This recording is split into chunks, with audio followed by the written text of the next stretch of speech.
नमस्कार दोस्तों। तो पिछली क्लास में हमने प्रिपरेशन एंड स्टैंडर्डाइजेशन किया था सोडियम थायोसल्फेट के लिए। आज हम करेंगे सल्फ्यूरिक एसिड के लिए। तो सल्फ्यूरिक एसिड को पहले करते हैं प्रिपेयर। सल्फ्यूरिक एसिड हम बनाएंगे 97% के लिए, 97% वेट बाय वॉल्यूम के लिए। अब इसकी नॉर्मेलिटी क्या होगी, पहले हमें ये कैलकुलेट करना होगा। सेम HCl की तरह है। HCl में हमने उसकी नॉर्मेलिटी कैलकुलेट करने के लिए नहीं बताया था, उसमें था 37% के लिए, इसमें 97% के लिए, 97% के लिए। इसको पहले इसकी नॉर्मेलिटी हमें पता करनी होगी। इसकी नॉर्मेलिटी पता करने के लिए हमें इसकी डेंसिटी पता होनी चाहिए। तो डेंसिटी इतने के लिए ही, 97% वेट वॉल्यूम के लिए ही, इतनी कंसंट्रेशन के लिए इसकी जो डेंसिटी होती है वो होती है इसकी 1.84 ग्राम पर मिलीलीटर इसकी डेंसिटी होती है। तो डेंसिटी का फॉर्मूला रखते हैं। Density is equal to mass by volume होता है, मास बाय वॉल्यूम। तो इसकी हमें डेंसिटी पता है, तो वॉल्यूम यहाँ से हम इसका मास निकाल देते हैं। Mass is equal to volume, density into volume हो जाएगा। डेंसिटी कितनी है 1.84। इसकी वॉल्यूम कितना होगा, हम मान लेते हैं हमें 100 वॉल्यूम के लिए बनाना है, तो 100 वॉल्यूम इसमें हम रख लेते हैं।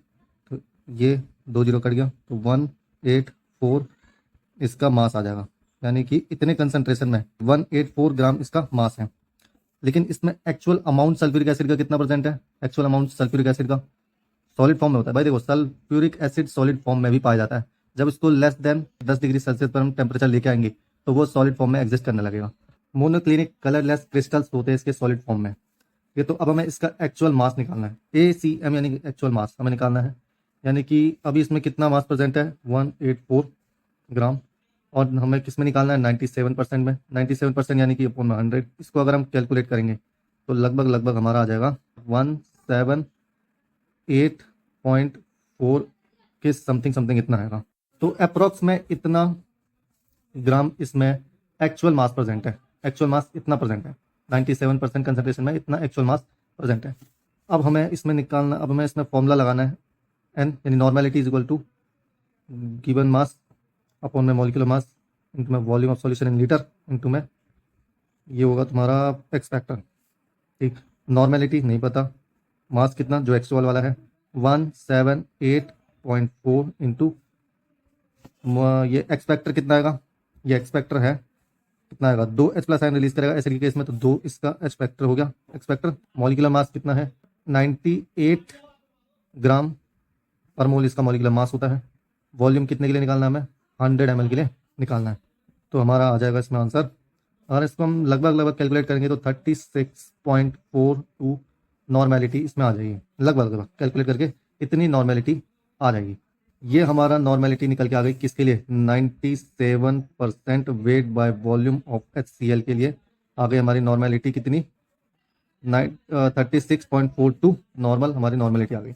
लेकिन हमें प्रिपेयर कितने के लिए करना है 0.1 नॉर्मल के लिए। तो ये तो हो जाएगा हमारा N1 और ये हो जाएगा हमारा N2, ये हो जाएगा हमारा N2। चलो इसको N2 मान लेते हैं, इसको N1 मान लेते हैं।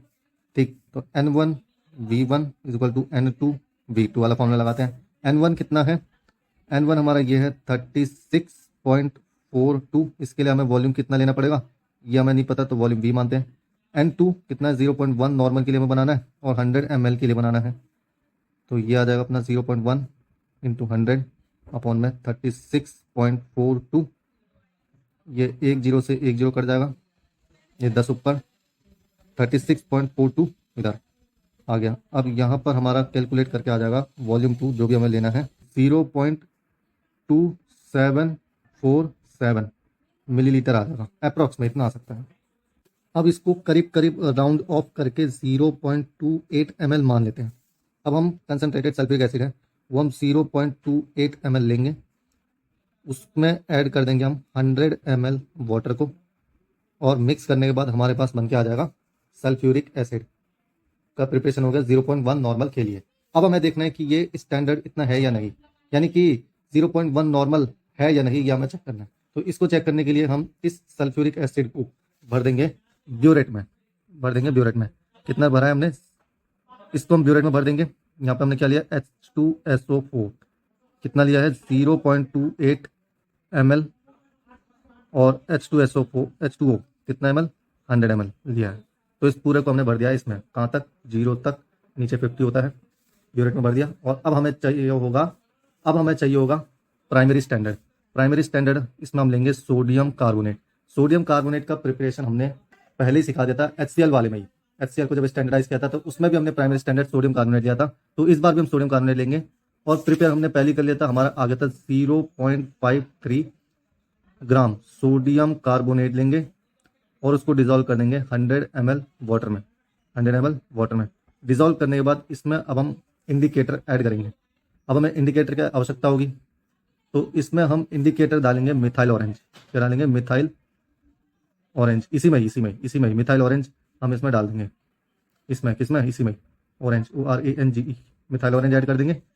तो ये एसिड में हमें कौन सा कलर शो करेगा? पहली बात तो बेस में हमें कौन सा कलर शो करेगा? बेस में हमें ये शो करेगा येलो।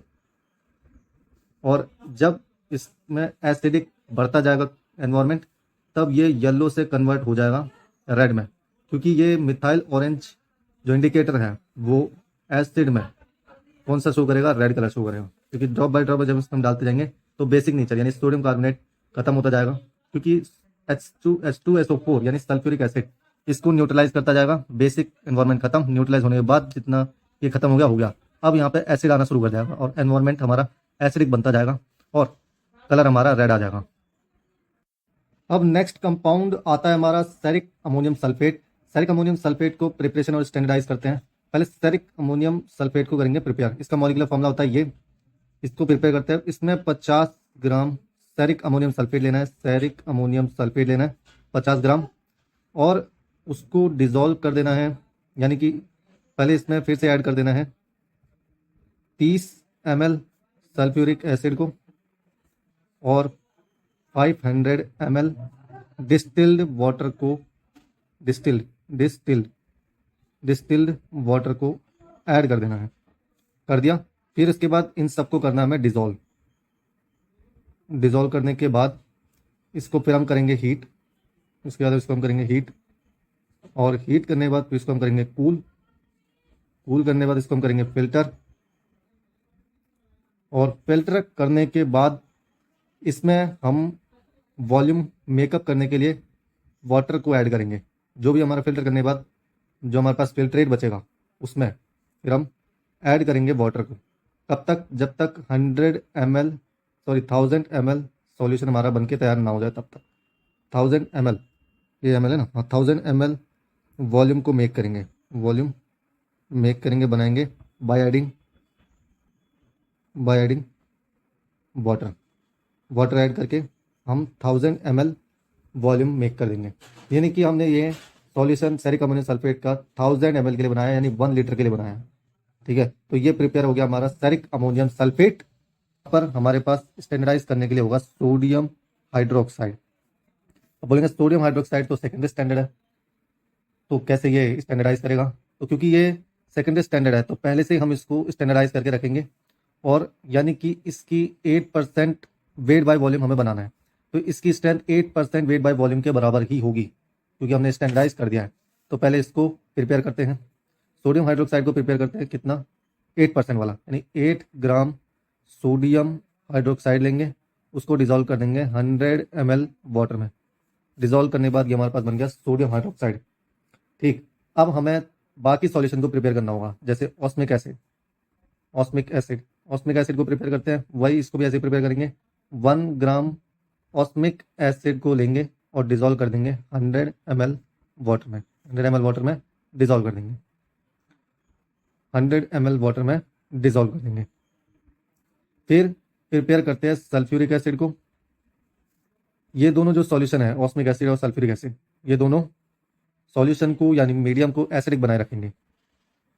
लेकिन बेस भी तो है, तो मतलब ज़्यादा बेसिक नहीं जाने देंगे इसको, कम बेसिक ही रहने देंगे, क्योंकि सेरिक अमोनियम सल्फेट ज़्यादा स्ट्रॉन्ग एसिड नहीं है, ये कम एसिड, ये वीक एसिड है। तो इसलिए हमें मीडियम को वीक बेस बना के रखना होगा। तो ये दोनों वीक बेस बनाने के लिए ही यूज़ किए जाते हैं।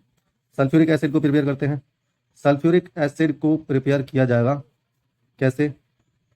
5.7 ml कंसनट्रेटेड सल्फ्यूरिक एसिड को लेंगे।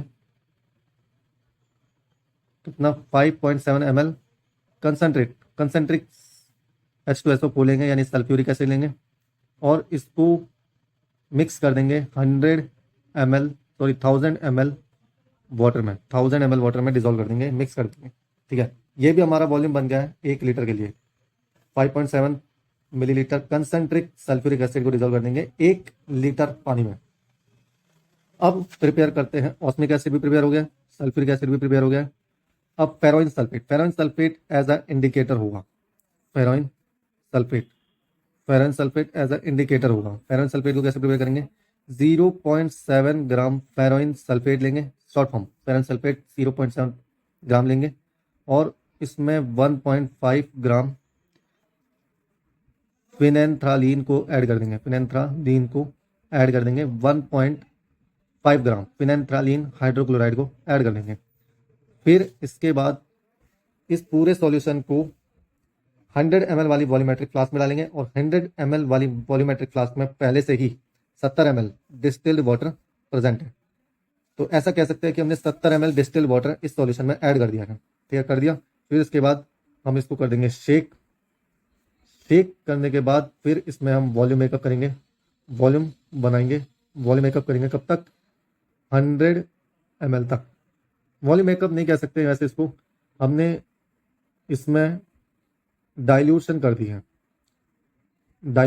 है 100 ml वाटर ऐड करके। 100 ml वाटर ऐड करके हमने इसमें थोड़ा डाइल्यूशन कर दिया है। ये बन गया हमारे पास फेरोइन सल्फेट। क्या किया हमने? 0.7 ग्राम फेरोइन सल्फेट लिया, 1.5 ग्राम इसमें ऐड कर दिया फिनेंथ्रालीन हाइड्रोक्लोराइड। फिर इस सॉल्यूशन को ट्रांसफर कर दिया 100 ml वॉल्यूमेट्रिक फ्लास्क में, जिसमें पहले से ही 70 ml डिस्टिल्ड वाटर प्रेजेंट था। ठीक है, तो यानी कह सकते हैं हमने 70 ml डिस्टिल्ड वाटर को ऐड कर दिया। फिर उसके बाद उसको शेक करेंगे, शेक करने के बाद डाइल्यूशन कर देंगे 100 ml वाटर के साथ, डाइल्यूशन कर देंगे अगर ज़रूरत है तो। फिर अब हमारा स्टार्ट होगा स्टैंडर्डाइजेशन करने के लिए ब्योरेट में हम भर देंगे स्टेरिक अमोनियम सल्फेट को अप टू 0 तक। अगर 50 ml के लिए है तो 100 ml के लिए है तो 100 तक, 100 ml हो जाएगा ये। ठीक है, फिर उसके बाद वॉल्यूमेट्रिक फ्लास्क में हम ऐड करेंगे, क्या क्या ऐड करेंगे? वॉल्यूमेट्रिक फ्लास्क में हम ऐड करेंगे आर्सेनिक ट्राईऑक्साइड को ऐड कर देंगे। पहले तो आर्सेनिक ट्राईऑक्साइड 105 डिग्री सेल्सियस पर 1 घंटे के लिए ड्राइड करना होगा, और ड्राइड करने के बाद फिर हम इसको 0.2 ग्राम आर्सेनिक ट्राईऑक्साइड को इसमें डाल देंगे, यानी कोनिकल फ्लास्क में डाल देंगे। फिर इसमें हम सोडियम हाइड्रोक्साइड को ऐड करेंगे, 25 ml सोडियम हाइड्रोक्साइड को ऐड कर देंगे, जो कि भाई 8% वेट बाय वॉल्यूम था। और फिर उसके बाद हम इसमें 100 ml वाटर डाल देंगे, 100 ml वाटर डाल देंगे।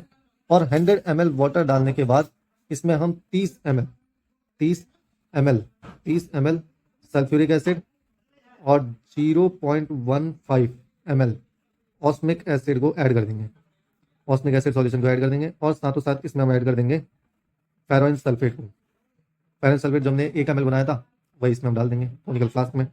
और कोनिकल फ्लास्क में 1 ml डालने के बाद फिर हम टाइट्रेशन शुरू करेंगे, ड्रॉप बाय ड्रॉप इसको छोड़ देंगे। एंड पॉइंट आएगा, जैसे ही एंड पॉइंट आएगा तो हमें पता कैसे लगेगा? एंड पॉइंट आएगा तो हमें ये पिंक कलर है सॉल्यूशन, वो कन्वर्ट हो जाएगा पेल ब्लू कलर में ये चेंज हो जाएगा। Pink colour pale blue colour में चेंज हो जाएगा तो बोलेंगे एंड पॉइंट आ गया है। और फिर इसके बाद वॉल्यूम इसका डिनोट कर देंगे। अब कैलकुलेशन यहाँ पे थोड़ी खतरनाक है, बाकी जैसी नहीं है। कैलकुलेशन यहाँ पे थोड़ी सी हटके है।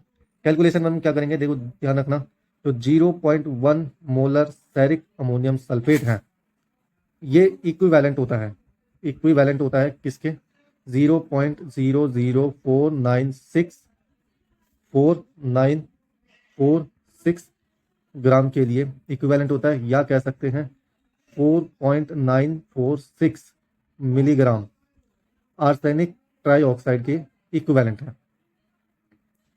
फिर इसके बाद हम मोलैरिटी निकाल देंगे, किसकी? मोलैरिटी निकाल देंगे स्टेरिक अमोनियम सल्फेट की, क्योंकि मोलर में ना ये इसका मोलर, इतना मोलर स्टेरिक अमोनियम सल्फेट इतने के इक्विवेलेंट है। तो हमें मोलैरिटी तो चाहिए होगी किसकी? स्टेरिक अमोनियम सल्फेट की। तो वो कैसे निकलेगी? जो भी गिवन वेट हमने लिया था आर्सेनिक ट्राईऑक्साइड का, जो भी हमने गिवन वेट लिया था आर्सेनिक ट्राईऑक्साइड का, जो भी गिवन वेट लिया था, यानी कितना लिया था हमने लिया था आर्सेनिक ट्राइऑक्साइड 2 ग्राम, 0.2 ग्राम लिया। फिर इसको हम डिवाइड कर देंगे वॉल्यूम सेरिक अमोनियम सल्फेट का, जो भी सेरिक अमोनियम सल्फेट का वॉल्यूम यूज हुआ, कंज्यूम हुआ, उसको डिवाइड कर देंगे इनटू 0.0494 ग्राम। आज के लिए बस इतना ही, अब मिलते हैं नेक्स्ट वीडियो में।